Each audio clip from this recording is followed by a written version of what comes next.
Pessoal, boa noite para vocês. Então, esse é o nosso culto dessa quarta-feira, agora, dia 8, né? Que o nosso Senhor Jesus Cristo possa falar conosco, que o nosso país possa sair logo dessa situação, que o nosso Senhor Jesus Cristo tenha misericórdia de nós, para que pessoas não fiquem doentes, para que a economia possa se desenvolver. Nós cremos e continuamos orando por aquilo que parece aos olhos humanos impossível. Nós olhamos então e seguimos pela fé. A Bíblia diz que o justo vive da fé, e se ele perder a fé, Deus não tem mais prazer nele. Então não podemos perder a nossa fé de forma alguma. Não estamos negando a realidade, mas estamos dizendo que a fé é mais forte do que o caos das realidades. Okay? Há um homem que ficou preso nos campos de concentração nazistas e ele não perdeu a sua fé, e foi por causa de não perder a sua fé foi que ele não morreu, mesmo com eles tendo trabalhos pesados, sofrendo torturas e tendo comidas muito racionadas, né? Hoje em dia já se tem um levantamento que mostra que aqueles que não abandonaram a fé no período ali onde eles estavam encarcerados nos campos de concentração, estes sobreviveram. Aqueles que perderam a esperança a respeito de tudo acabaram morrendo por algum motivo, ou por se entregarem, ou por alguma outra coisa, né? Então nós não podemos nos entregar, temos que continuar com fé, porque o nosso Deus é soberano. E eu repito a frase que nós postamos esses dias, né? O túmulo está vazio, mas o trono não. Deus continua sendo o coordenador, o historiador, o que escreve toda a história do planeta. Se ele permitiu esse vírus acontecer neste momento, é porque ele quer nos lapidar as pessoas que servem a ele, e ele quer punir aqueles que não servem, e ele quer dar chance também para aqueles que não servem de poderem se converter. Deus então tem propósito em tudo o que ele faz. É por isso que a Bíblia diz em Isaías 55 que os pensamentos de Deus são mais altos do que os nossos e os caminhos de Deus melhores do que os nossos. Então, o que nós estamos vivendo é difícil e a gente não entende, mas Jesus disse em João 13, no verso 7, o que eu faço agora você não entende, mas depois você entenderá. E quando Jesus falou isso, era uma coisa muito boa, porque Pedro não estava entendendo nada, o fato ali de Jesus lavar os pés dele. Mas depois a gente entendeu a grande graça que estava sobre a vida do apóstolo por causa do ato de Jesus. Então, nós estamos debaixo da graça de Deus e não debaixo do caos das informações, muitas delas alarmistas, muitas delas pessimistas. Nós continuamos cumprindo a quarentena conforme ordenado, mas sempre com a fé, com o pensamento que as coisas elas estão caminhando de acordo com o querer de Deus. Vamos fazer uma oração então para nós começarmos. Senhor, nós te pedimos, fala conosco. Eu te peço que o Senhor abençoe o Brasil, que menos pessoas, ó Deus, sofram com essa doença, com contágio, com mortes. Peço que o Senhor abençoe a economia do nosso país. Peço que não falte nada a ninguém. Peço, Senhor Deus, que as coisas possam melhorar antes de muitas previsões que foram feitas, que as coisas possam ir melhorando, se normatizando para a glória do seu nome. Saúde seja sobre os meus irmãos e a família deles. Peço sabedoria aos governantes deste país, desses estados. Ó Deus, e te peço que o Senhor dê, ó Deus, bom senso, equilíbrio, sabedoria espiritual a cada um deles, para que as coisas certas sejam feitas e a gente possa viver em paz e possa agir em paz. Senhor, nós acreditamos que o melhor do Senhor, ele vai vir sobre nós e nós vamos passar por este tempo, Senhor Deus, de caos. Nós podemos nos lembrar do tempo em que Israel ficou 3 anos sem ter água, porque não chovia, e foi uma ordem que o Senhor deu para o profeta falar. O Senhor muitas vezes fecha o céu, e hoje parece que o céu está fechado sobre a nossa cabeça, mas o Senhor continua sustentando os teus, porque há muitos que não dobraram o joelho diante de outros deuses, e nós estamos orando aqui, ao único Deus que nós dobramos o nosso joelho, aquele que não deixa nada faltar, aquele que é o Pai nosso, aquele que traz o pão nosso de cada dia, é o nosso pastor. Muito obrigado, fala conosco em nome de Jesus. Amém? Pessoal, então é Mateus capítulo de número 19, ok? Fica com a sua Bíblia aberta, que vai ser importante para nós. Nós falamos na nossa última quarta-feira a respeito do casamento, né? E como as pessoas tentaram interpelar Jesus para pegar Jesus em algum erro com relação a uma pergunta sobre divórcio. Jesus, então, ele mostra que o casamento é algo de Deus, Deus fez o casamento para ser um só, o casamento é uma bênção entre homem e mulher e por aí vai. Logo depois, aqui no capítulo de número 19, fala sobre as crianças que se aproximaram de Jesus, não é?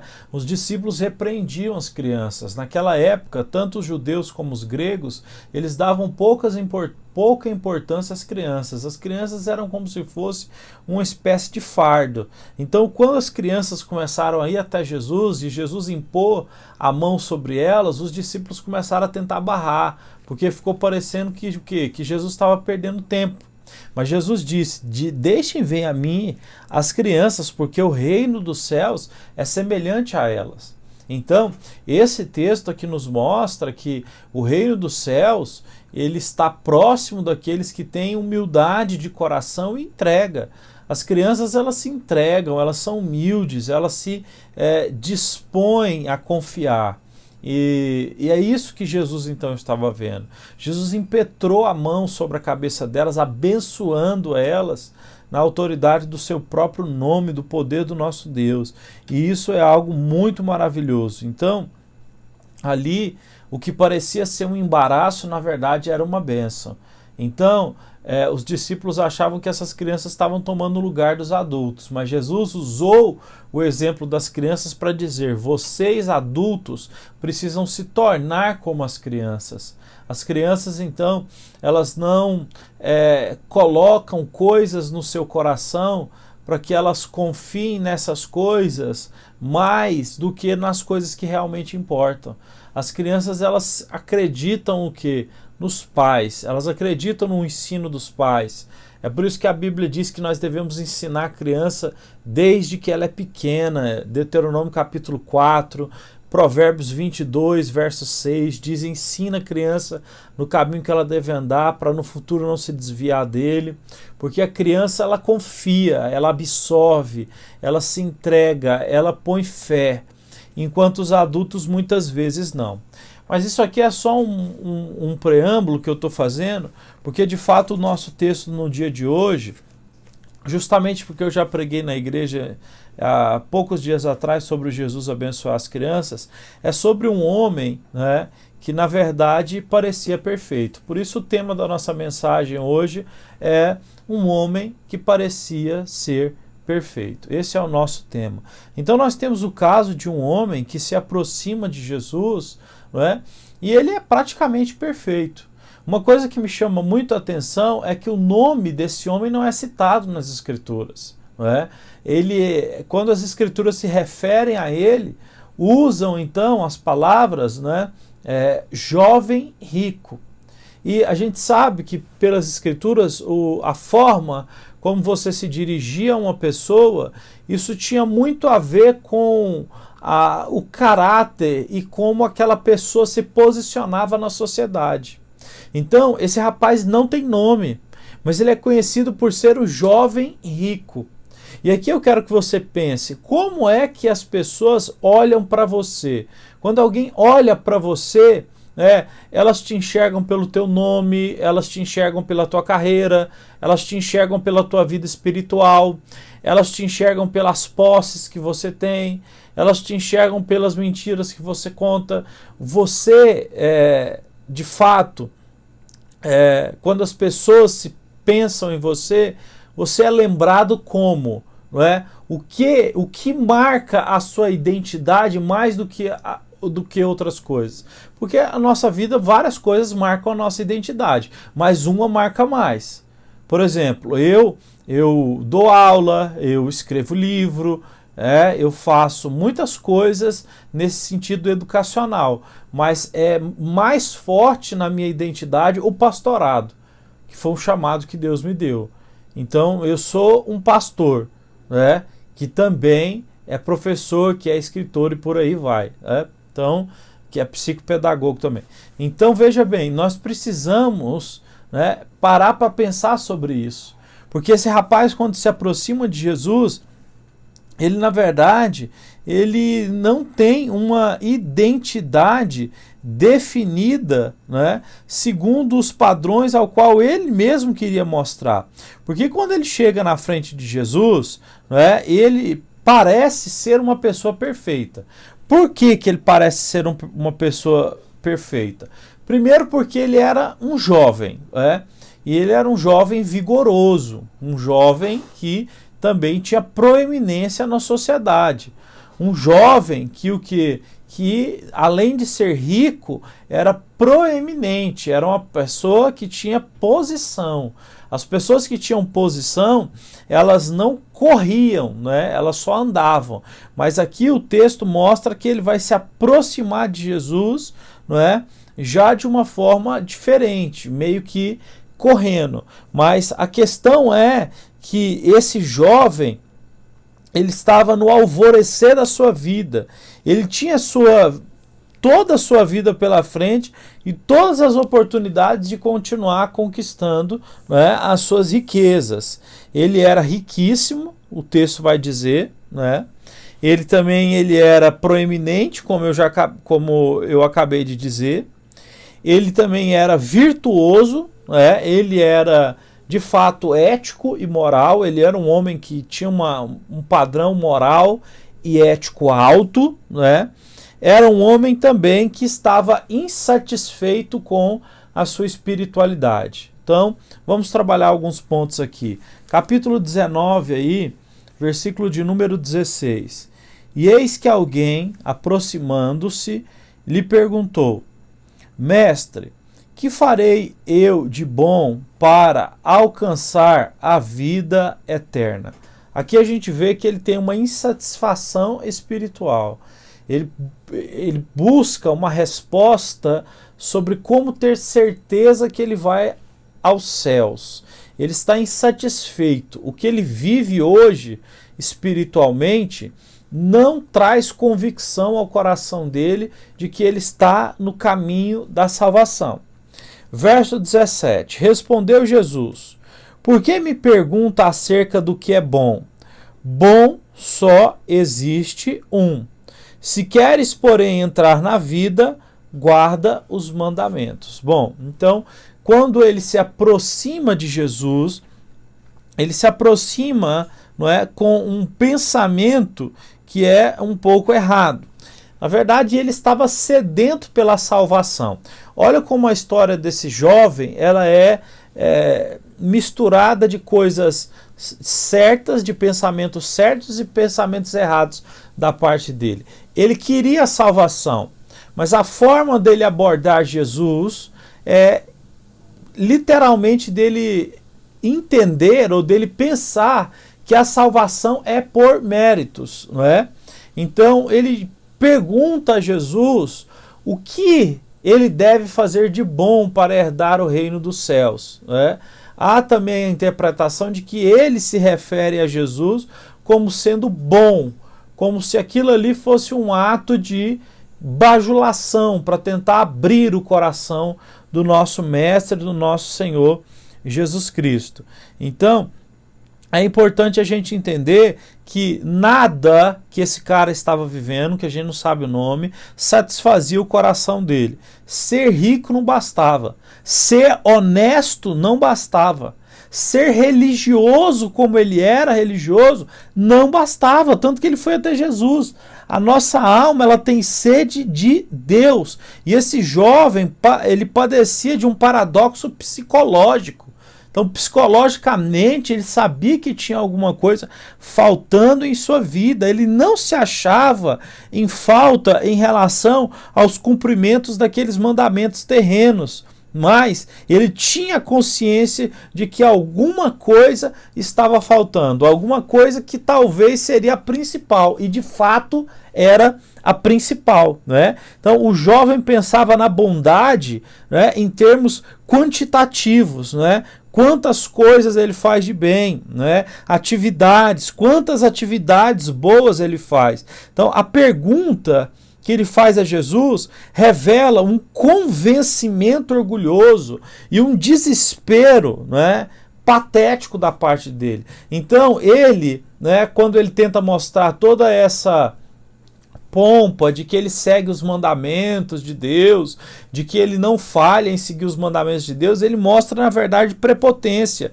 orgulho. Ele mostra na verdade que ele é patético no sentido de não entender o básico das coisas. Foi como Jesus disse para Nicodemos no capítulo 3 de João. Nicodemos, você sendo mestre, sabendo da palavra, não sabe entender o que é nascer de novo?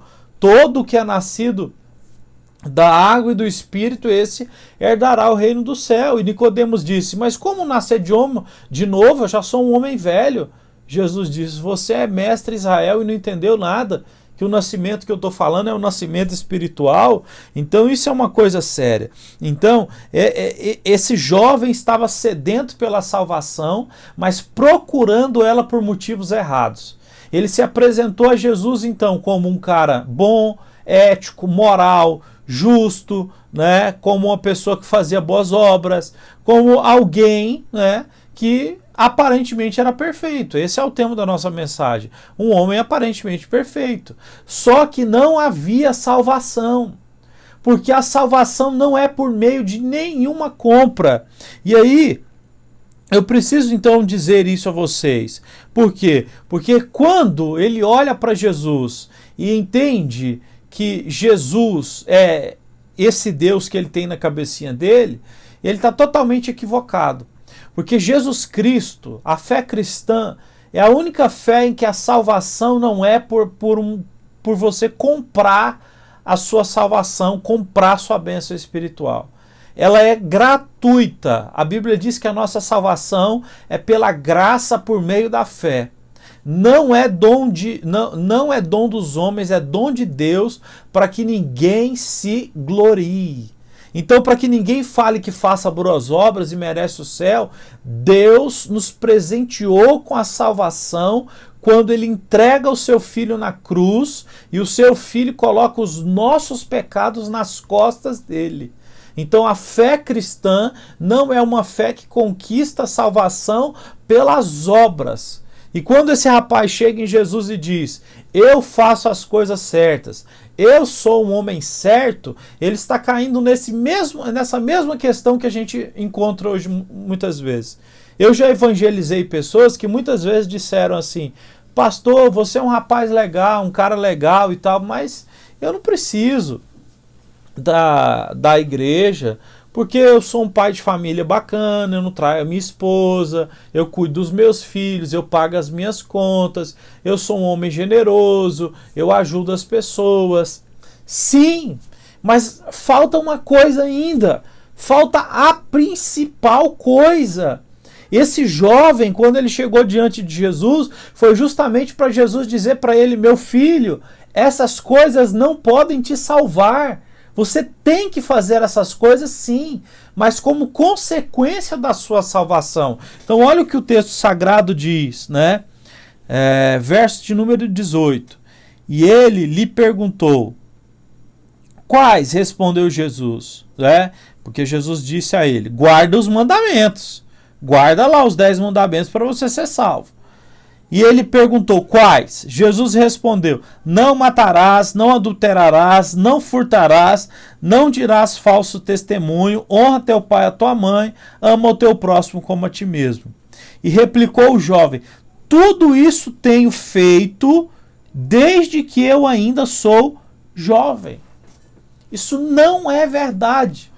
Meus irmãos, só consegue cumprir a lei, só consegue ser perfeito, só consegue viver sem pecado para herdar o reino dos céus quem nunca pecou, e não dá para cumprir a lei. Por isso que Jesus teve que vir à terra. Deus encarnou, veio na barriga de uma mulher, se fez homem entre nós, padeceu dores físicas, psicológicas, batalhas espirituais, foi morto injustamente, invejado, passou pelos piores sentimentos que os homens tiveram por ele, para ser entregue naquela cruz, para expiar os nossos pecados, para tirar os pecados de nós e ele carregar os pecados nas costas dele. Por isso que quando ele está na cruz, ele diz: Senhor, o peso está sobre mim. Né? Aí é a famosa oração: por que o Senhor me abandonou?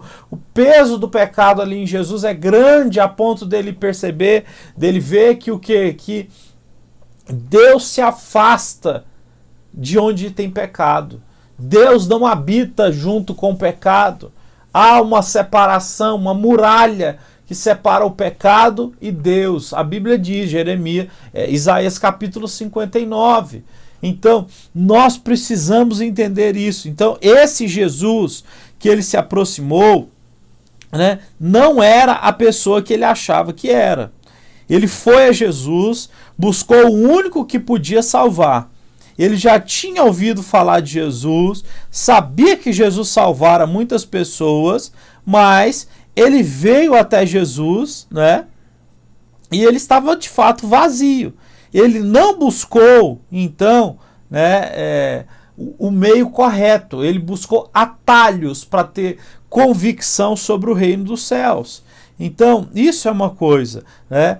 Veja bem, Jesus, né, quando o rapaz se posicionou na frente de Jesus, o rapaz estava com pressa.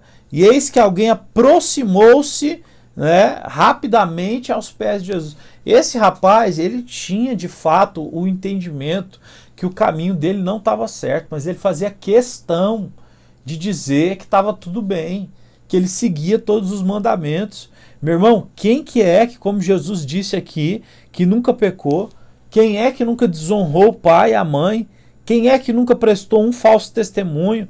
Quem é que nunca o quê? Que nunca matou dentro da sua mente, no sentido de que Jesus disse que se você odiar a pessoa, você matou ela, né, dentro da sua mente. Quem é que nunca furtou, mesmo que seja uma coisa pequena, quando era criança, adolescente? Quem é que nunca fez isso? Esse cara disse que nunca fez nada disso. Ele é um homem justo, mas a Bíblia diz que aquele que diz que não tem pecado é o maior dos pecadores. A palavra de Deus para nós hoje é: nós precisamos entender que nós não vamos encontrar descanso, nós não vamos encontrar fé, nós não vamos encontrar salvação por meio da nossa moral, por meio da nossa ética, por meio daquilo que a gente faz de bom. Nós vamos encontrar, não é, a confiança, o descanso, a entrega total da nossa vida, não é? Quando nós de fato chegarmos em Jesus e dissermos: Senhor, nós somos pecadores e carecemos da salvação. Tanto é que esse rapaz diz: tenho feito tudo isso desde a minha mocidade. O que ainda me falta? Então ele sabe que falta alguma coisa. Você que é uma boa pessoa e que faz as coisas certas, você sabe que ainda falta alguma coisa. Eu sei disso, eu procuro fazer as coisas certas na minha vida, mas eu sei que falta Jesus, eu sei que se eu não tiver as minhas devocionais diárias, se eu não orar, se eu não jejuar, se eu não ajudar as pessoas, se eu não estiver na igreja, eu sei que está me faltando alguma coisa. Então olha o que eu estou querendo te dizer. Olha, nós precisamos ir para o nível espiritual e entender que Deus, ele se comunica conosco no nível espiritual, não nesse nível aqui embaixo. Então, ele quer nos abençoar, ele quer tocar nas nossas vidas e fazer uma grande obra. Então, nós precisamos realmente, né, nos colocar nessa posição. Então, Aqui, Jesus diz a ele assim, então você acha que te falta alguma coisa? Respondeu Jesus, se queres ser perfeito, vai, vende os seus bens, dá aos pobres e terá um tesouro no céu, depois vem e me segue. Aqui que está a questão. Aqui que está a questão. Você pode fazer as coisas certas, mas se o seu coração amar alguma coisa mais do que Jesus, você vai estar idolatrando. Idolatria é quando você separa, não é, a dádiva do doador. Não é? Então, por exemplo, esse rapaz era rico. Ser rico não é um problema. Não é? Agora, querer desenfreadamente ser rico é um problema, porque o amor ao dinheiro é a raiz de todos os males. Ser rico não é. O problema é que quando Jesus disse a ele, vende o que você tem, dá para os pobres e me segue, ali ele estava mostrando que ele estava tentando fazer tudo certo para não ter que tirar esse Deus maior do coração dele, que era o dinheiro. Meus irmãos, nós precisamos entender uma coisa, nós somos mordomos de Jesus. Jesus não dá nada para a gente simplesmente viver essas coisas como se elas fossem eternas. A própria Bíblia diz, não ajunteis tesouros na terra, onde a traça come, onde o ladrão rouba. Nós precisamos repartir. Eu tenho falado isso. A nossa igreja ela está de mudança e nós precisamos tanto que cada um reparta um pouco do que tem para nós conseguirmos mudar, porque a igreja faz parte da sua vida. Sem a igreja você não tem o quê? Você não tem a graça de Deus espiritual para lutar contra os ataques espirituais, para aprender as escrituras, para orar, para estar em comunhão, para estar participando do sacramento da ceia. A igreja ela é tão importante como a sua família. A igreja é tão importante como o seu trabalho. E às vezes a gente vê pessoas que o quê? Que na verdade podem contribuir um pouco, mas não contribuem. É o caso desse cara aqui. Gente, ele queria Jesus. Ele disse que queria a salvação. Aí Jesus disse, então pega o dinheiro, porque Jesus foi lá o quê? Pum! No íntimo do coração dele. Jesus disse, o teu problema, a tua doença é que você ama o dinheiro mais do que tudo. Aí o que acontece? A Bíblia diz, tendo porém o jovem ouvido essa palavra, ficou triste e se retirou, porque era dono de muitas propriedades.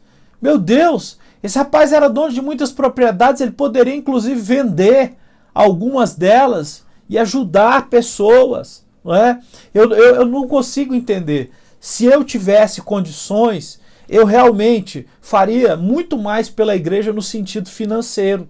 Se eu tivesse condições, eu de fato, não é? Eu faria. Eu compraria uma propriedade para a igreja, eu sustentaria missionários, eu sustentaria os salários pastorais. Eu não estou falando isso só porque eu sou pastor, mas eu estou falando isso porque essa área da nossa vida é importante. Ela é tão importante como as outras que eu citei.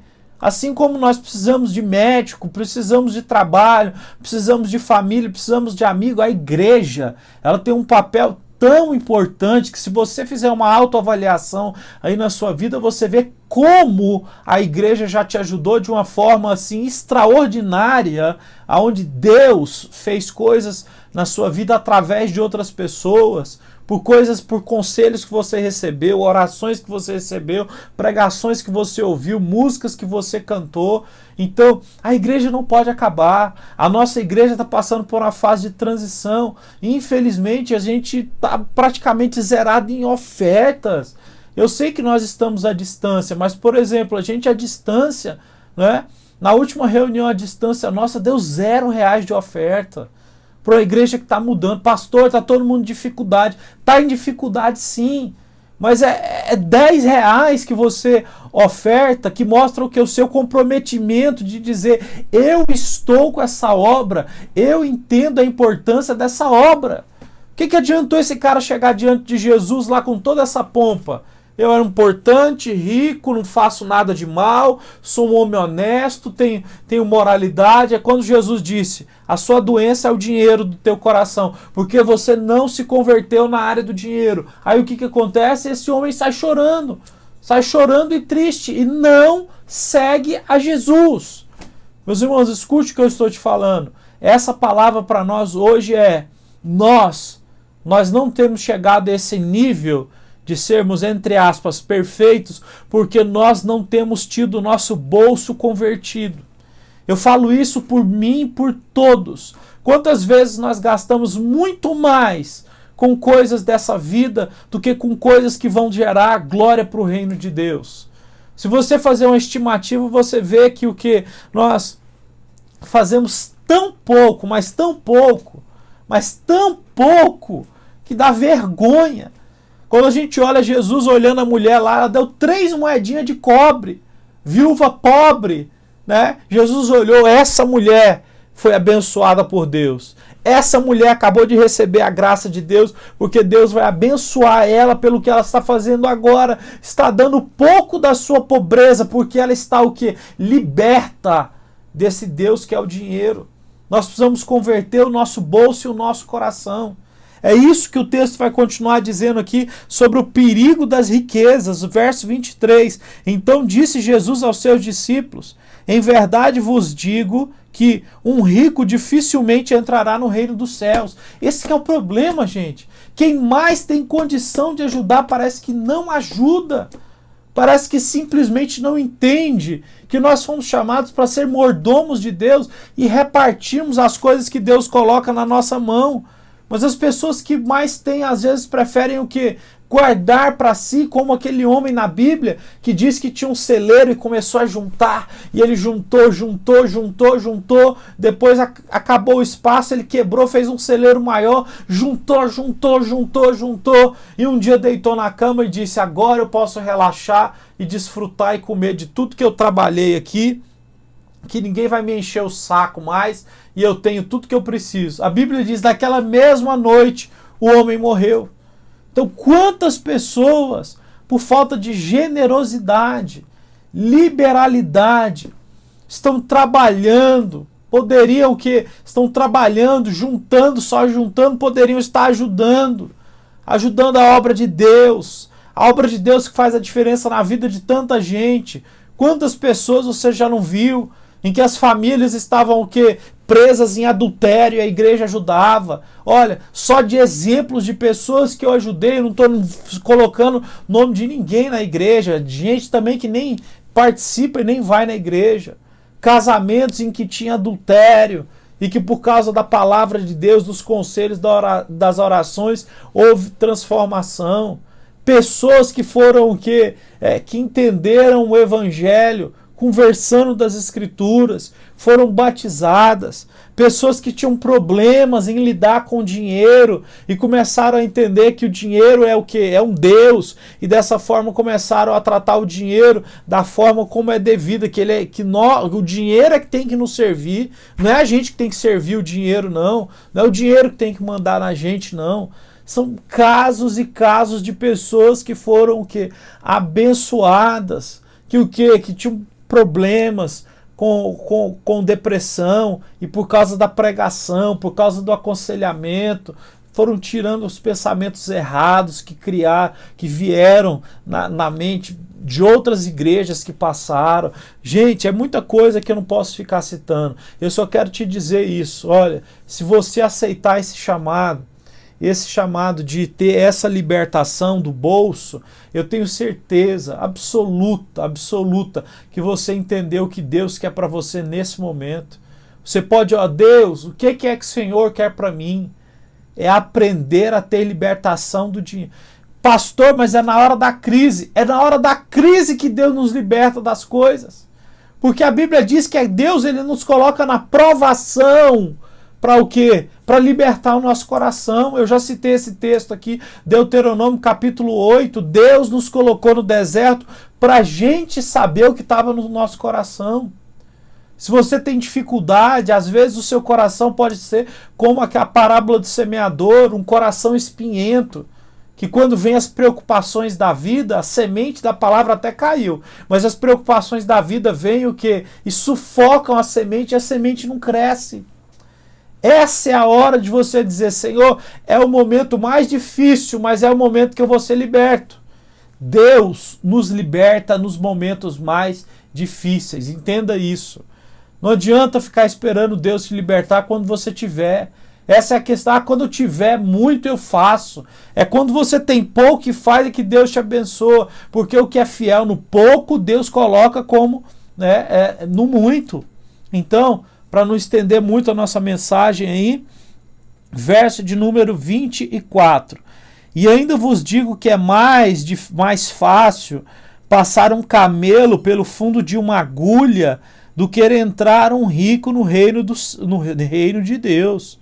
Ouvindo isso, os discípulos ficaram grandemente maravilhados e disseram: sendo assim, quem é que pode ser salvo? Jesus olhou para eles e disse: o que é impossível para os homens é possível para Deus. Você pode dizer: é possível para mim, que Jesus está falando que é um camelo entrar no fio de uma agulha. Alguns dizem que a agulha era um buraco que tinha no muro de Israel, outros dizem que a agulha é normal mesmo. Não interessa isso aí para nós nesse momento. O que interessa é que, segundo a palavra de Jesus, é possível Deus transformar o nosso coração e nos tirar, não é, da mesquinharia, da avareza, nos tirar desses sentimentos de ficar retendo o que nós temos que entregar. Porque quem come semente não colhe. Nós temos que plantar sementes, né? A Bíblia diz que devemos ser generosos, né, nas contribuições, devemos ser generosos nas ajudas. E isso é para um momento difícil.